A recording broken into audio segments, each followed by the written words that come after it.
mshahara wako, jifunze kufanya mshahara wako kuwa mtaji. Wapo wenzako ambao mshahara unaoona ni mdogo, analazimika kuchukua mkopo mara 4 kwa mwaka ili afikie kiwango cha mshahara wako kukopa. Anapika vitumbua, mandazi, anakopa 80,000. Mkopo umiza, anaweka dhamana makochi, anarudisha 1,500,000 baada ya miezi 3. Mpaka afike shilingi 400,000, mwaka mmoja umeisha. Ndo anaruhusiwa kukopa shilingi 1,000,000. Sasa we mshahara wako jifunze kufanya kuwa mtaji.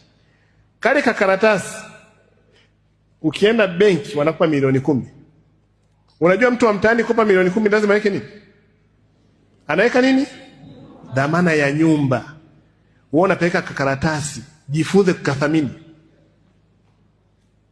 Kuna siku nilichukua hapa viongozi, mheshimiwa waziri, wakuu wa idara, nikawakutanisha na watendaji wa vijiji na kata. Mkuu wa idara analipwa leaders scale salary, hana nyumba, anagombania gari la halmashauri. Yule mtendaji wa kijiji ana nyumba hizi 3, ana probox 2 Makambako Njombe, ameanza kulima viazi mviringo heka 1, anakopa kwenye mshahara, amefika analima heka 10.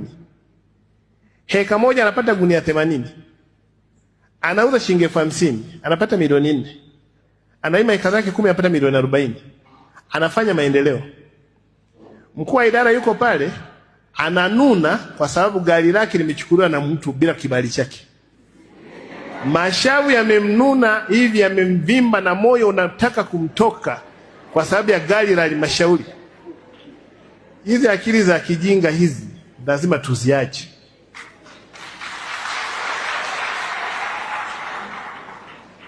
Wale watendaji wa vijiji wamejenga nyumba ambazo walimu wetu wameenda wamepanga. Daktari ameenda amepanga. Sisi mkuu wa idara anasema hapa sio kwetu. Anafika miaka 59, anaomba extension, aongezewe muda. Ndo anaanza kujifunza kujenga, anatukana serikali, saruji imepanda sana. Sasa wewe saruji imepanda, wakati imeshuka, wewe umeanza kazi saruji mfuko ni shilingi 4,000. Ulikuwa wapi kujenga? Unakuja kustaafu saruji mfuko ni 20,000. Unatukana kila mtu. Kwa mheshimiwa waziri, una room pia mentorship ya ili kundi. Nimewakutanisha na nilifanya makusudi, wakajipima. Mtendaji tena namwambia tukuhamishe tukuleta, alimesema hapana sitaki. Kasoma tu certificate Omboro. Kaenda kwenye kijiji kaona fursa hapa ni kulima. Mtendaji ana shamba la miti, mtendaji ana shamba la parachichi, mtendaji anauza mkaa, mtendaji anauza viazi, mtendaji analima viazi, mtendaji anauza mabanzi, anauza mbao, anauza mirunda, anauza nguzo. Hao watu mnaoona hao wa Njombe waliosimama hapo, sio kwa ubaya, sio wenzenu sana ninyi wa mjini. Wana maisha mazuri.